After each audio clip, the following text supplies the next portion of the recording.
Better I watched Call like Saul. 3 episodes of the new Reacher series because I thought the first season was fun, you know and what, I was man? like, man, this kind of sucks. And then Can I tell you something? It does, but you know what I fucking love about that show, and I can't believe this is where we've gone, is like listen, the new Star Wars movies came out, people were like, a black stormtrooper and this bitch with a lightsaber, and that never bothered me. But they're always like, I don't like this. They made the fucking Ghostbusters women. I didn't care. I never really cared. But it's been going on, and maybe the back and forth of everything is just like, it's just been low-key exhausting me in the background. I don't know. But watching Reacher, this big, strong man who's so fucking smart, and there's no issues. He handles everything. I saw him beat up a car in one episode. He likes pussy. Car. He's straight. He's straight as hell. He's gonna fuck this woman. I'm watching this and I'm like, you know what? This is refreshing.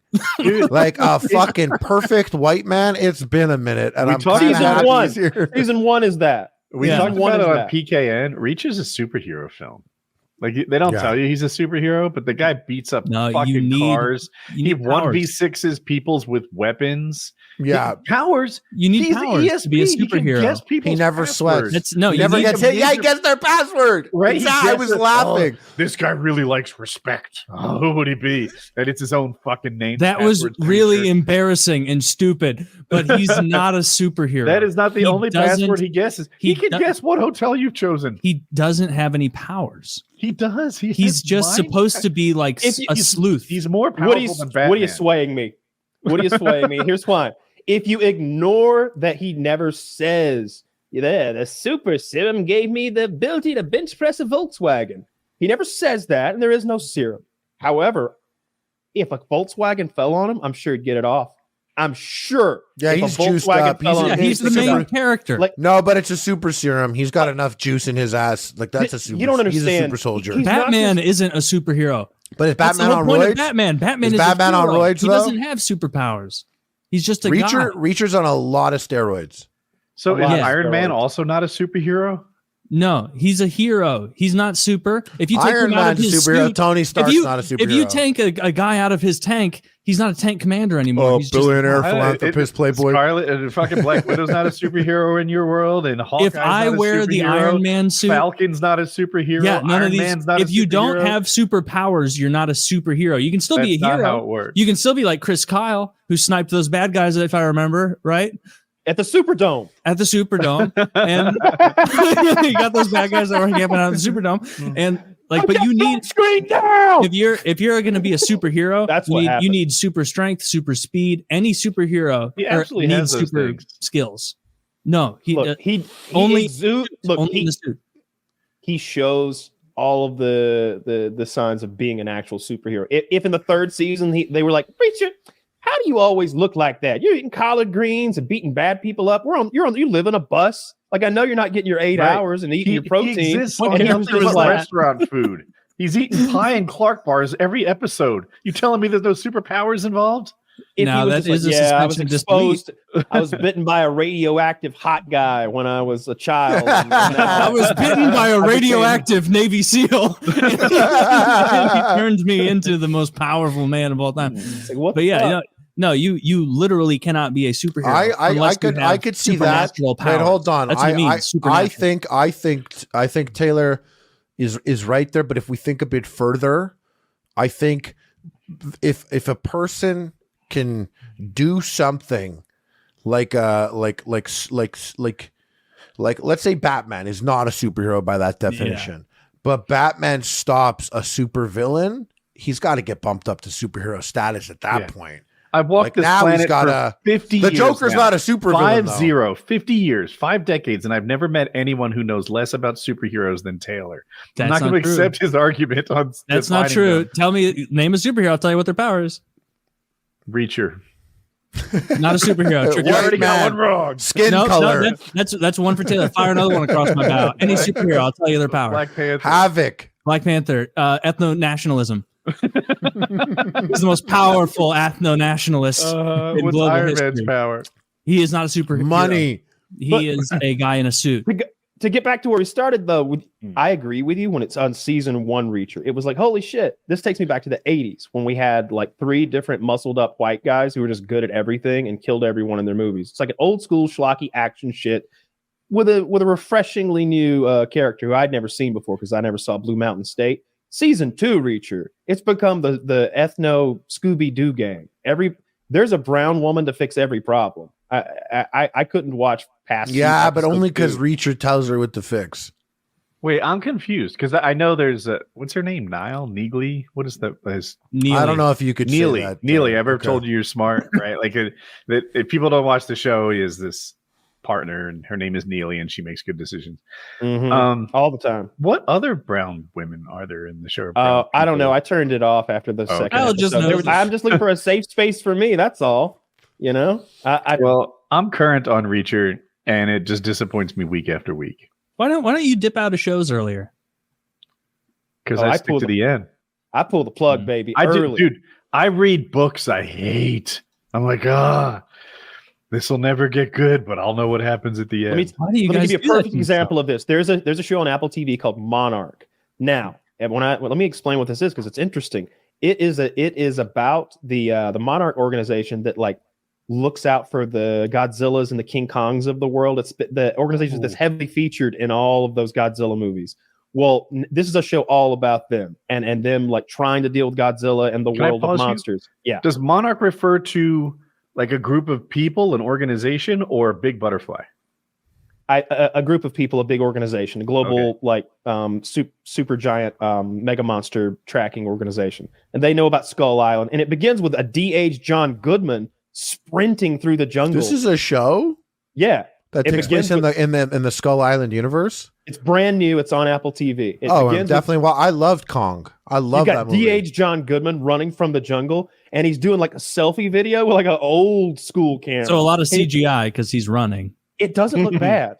And he's apologizing to like a kid or somebody or a wife he's left behind to be on this island. And he's like putting it in this rubber bag and he's hurling it into the ocean because he thinks he's about to die. And then you don't see if he dies. I'm sure he doesn't because, they're going to utilize him more than that. And I was so into it. And then they like cut to this Japanese girl. And we stayed with her for way too long. And then we met her like half Japanese brother and we're still with her. And I still hadn't seen Godzilla or John Goodman in a while. Is the problem with this show that there's too many? Is that what you're telling me? I was told that Kurt Russell was going to make an appearance and I haven't seen him yet either. And it's like, I was counting on at least 2 old men to carry this show. And I'm getting to be wrong. And I'm getting like 4 Asian people. and now they're down in like the bomb shelter hiding from Godzilla. And they're all saying Godzilla. I know they invented the guy or whatever, but come on, it's Godzilla. But he's ours now. We own him. That's what we do. We take I disagree and we big improve. Time. If I'm watching a Godzilla movie, I want a lot of Japs. Like full to the brim, huge numbers of Japanese. These are talky Japs, not runny Japs. That's fine. I want both. You're gonna need both. There's gonna be a lot of running Japanese. There's gonna be a lot of screaming Japanese. Did you guys watch Godzilla -1? No, I've never seen a Godzilla. That I'm excited for. As soon I've heard as it comes really, out, really good. Everyone's I'm looking forward to pirating good. TV show or movie? It's a movie. It's like 95% Rotten Tomatoes. It's Japanese made. It's the world. It takes place right after World War II. So we've got peace, but I think the nuclear stuff has either awoken Godzilla or created him. In any case, he's on the attack, and they're utilizing World War II battleships to hit him and stuff. But it takes huge chunks out of him. But he's like Wolverine mode, healing up in the next scene. By the next time you see him, and the main character I think is a failed kamikaze pilot who's like, "Ooh, dishonorable." And so he wants to like take if only there were a worthy target for me to fry into. I wonder what that will end up being. I have a universe Godzilla's mouth. There's Godzilla, King Kong, and Mothra in this universe, right? Yeah. Is there any others? Mothra, there's a Rodan or whatever. What's the 3-headed dragon? What in the Godzilla versus King Kong universe? Yeah. There's a new monkey. It's an orangutan. That's the type that's down there. It looks longer and skinnier and it looks smarter. And he has it looks like he had some cool magical weapons. There's lots. King Kong had a gauntlet, like an infinity gauntlet on. Really? Yeah, they were doing a lot. I can't tell what to believe and what not to. I think Harley's fucking. Most of this is true. No, everything I said to you is absolutely true. That's the guy's name is Scar. I think the monkey with an infinity gauntlet. No, King Kong has an infinity gauntlet that turns into a shield and stuff, and he's underground. There's like an orangutan that's like really smart. Yeah, and he has an army of fucking monkeys. And so Woody, he's not bullshitting. The whole Godzilla King Kong shit has really jumped the shark, and they've made like 5 movies of that shit. And at this point, they're going to the center of the earth with the girl from Stranger Things, and they've got like a mech Godzilla powered by some magical rock from the center of the earth. But Godzilla or King Kong shows up with like a fancy axe hammer thing, and it's got that magic stone in it too. And he goes all Super Saiyan Thor mode with it, and he teams up with Godzilla. And together they take on Mech Godzilla, who of course a billionaire owns because rich people are the bad guys. And they completely destroy Hong Kong, which is maybe the most beautiful city in the world at night. It's a crazy scene. But now they've made like 3 since then or something. They keep making them. But Godzilla King of the Monsters, there's a ton of monsters. There's like a Mothra. Mothra's the good guy. She's a Godzilla ally. She comes in and gives him like some magic love to like supercharge him up, and then he like Godzilla's a good guy. He's more of an anti-hero. Goes back. It depends on the city. Like, you're really worried when he starts stomping on San Francisco, but then when like a 3-headed dragon starts just eating Los Angeles, you're like, shit, I hope Godzilla comes over here. Yeah. Okay. Did you finish For All Mankind? I finally did. Yeah, I did. The show? Yeah. The season finale was like a week or so ago. I don't know. I was let down by this whole season, I guess. I felt like a lot didn't happen. There's no sexy ladies that I can think of anymore. Everybody's ugly. Everybody's ugly and old now. Everybody. Terrible it's trend. like there's no eye candy. I got to look at the old black lady with like the woman that switched the disruptor, whatever that thing is called. She went up into the ship at the end. Oh, that lady's brown hair. Oh, Jesus. Really? Yeah. Do you know her name? I want to ask the audience. I don't know her name, but she's not attractive. There's no pretty people. The first season, it was like 4 hot chicks testing out to be fighter pilots, and it was like, all right, let's go. There's like titties and ass. This season was just nothing happened. And then when they finally got down to, I won't spoil it, but like they shoot a character at the end, and I'm like, all right, somebody fucking died. Let's go. Like she's been around for far too long anyway. And it's like an old person who gets shot. An old woman gets shot in the chest on Mars, and she lives. Yeah, she's fine. She's fine in the next scene. Hardly an inconvenience. Barely an inconvenience. It's like, dude, that would have killed her 8 times over. She was shot in the lung on Mars, and she is an old woman. An old woman. This is the black woman we're talking about. Yeah. Right? Yes. Yeah. She's from the 60s, and it's 2012 or some shit, or 2002 or something. She was this is like Neil Armstrong a few years ago getting shot in the chest.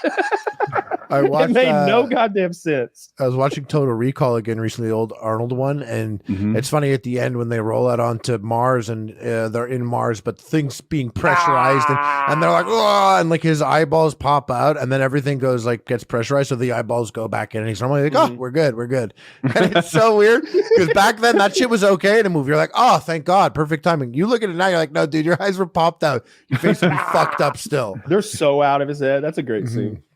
I watched a whole bunch of movies, and a lot of things like I watched a lot of the funniest parts were things that I didn't even realize, like watching old Nick Cage movies, watching my girlfriend and the like Nick Cage's characters, Cameron Poe. Sorry, that's in Con Air, and she's like, Cameron Poe? What kind of name is this? Then we watch Face Off. His name's Castor Troy. She's like, what kind of a man like comes up with these manly names? I'm like, John Woo. Yep. John Woo comes up with these names. That's why you got slow-mo doves in this shit and like really creepy touching. Castor Troy, that's like a professional fighter name. Yeah. I like that. I like those 2 Nick Cage movies in particular are quite good. I love Con Air. I think Con Air is an actually good movie. Like not from like, oh my God, did you see the performance? But the whole time it's fun. The whole time it's fun. It keeps you guessing. Shit happens all the time. There's multiple plots moving around, even though most of it's in a goddamn plane. And at the end, you're so rooting for Nick Cage. Put the bunny back in the box. The guy's got his daughter's bunny. It's great. I love The Rock, and I feel like that's the most appropriately Nick Cage casted role. That movie's like in a top 20 for me. And he's perfectly casted. He plays a nerdy fucking scientist. Like, I don't know how we got him to Con Air and Castor Troy, and we were thinking about making him be Superman. Slick and smooth and sexy. Yeah, and like Superman. And like, really, it's just back in the day, like the Rock, he's like a fucking rocket scientist, and he's a dork, and it's great. I love it. He was a teenage heartthrob, by the way. You ever see the old movies of pictures of him? Mm-mm. Nick Cage was like a hot young, like, for the girls, they like, you know who it's his father, right? You know who his father is, right? I thought his uncle was Francis Ford Coppola. That's what it is, his uncle. Yeah.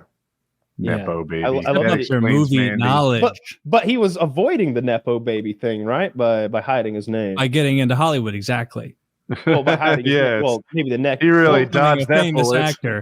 Yeah, but I don't know. I always heard that he did that so that he wouldn't go into auditions and they'd be like, oh, Coppola's here. Oh, right to the front, sir. How's your wonderful uncle doing these days, by the way? Yeah, come on in. I think he was trying to avoid that. Or at least that's what's suggested. He still had to suck off some producers, you know?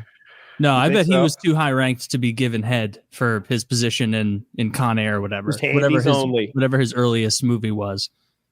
Probably the 80s, right? Yeah, he was. It's Raising Arizona is one of the earliest ones. That's the one that put him the on. Coen brothers, dude. All right. So now, Con Air is a fun movie. No, he won the Oscar for Leaving Vegas or whatever. Leaving Las Vegas. I've seen that also. one. That's a good one. It's depressing, but as much as Con Air is like a fun little popcorn movie that you'll never be bored and you'll enjoy yourself. Fucking Raising Arizona is this classic. It's a Coen Brothers movie. Like it's high film. It's really good. John Goodman's in it. Does an amazing job with his character. The whole idea is that Nick Cage and his wife, who's awesome. His wife is the little lady from Oh Brother, Where Art Thou? The wife from that. She's this fast talking country girl. They're married. Hunter. She's a cop, and Holly Hunter. Thank you. And but she's barren. She can't have children, and it's their life dream to have these babies together and raise this family. It's all they want. They live in this trailer in Arizona. He works at the factory. They just want a little tyke. That's all they want. And so, lo and behold, in the newspaper the next day, Nathan, whatever the fuck his name is, the richest man in the state, has had like octuplets or some shit. And they decide that they've got more than they can handle over there. So maybe we'll just ride over there, kidnap one of the octuplets, and we'll make him our son. And so they do. They go baby nap this child, and then the movie goes completely awry. Bounty hunters are after them by the end. His buddies have broken out of prison, and they want a piece of the action. It's hilarious. It's so funny. I thought you were going to say Raising Arizona was a sad movie. No, it's wonderful. It's great. It's a comedy. I forget how it ends. Wait, don't say it. I want to rewatch it. Don't say it. Okay. I haven't seen it. Damn yet. you! No, I need a refresher of it also. Yeah. How does it end exactly? Don't do that to the credits. Don't do that to Woody. Do it to Harley or Woody, whoever was mad about it. Good movie. Get someone. It's on our Plex too. It's on Plex if you want to watch it on there. I think so. Plex doesn't have On the Waterfront, even though I mention it every week. I keep trying to watch it. It's not there.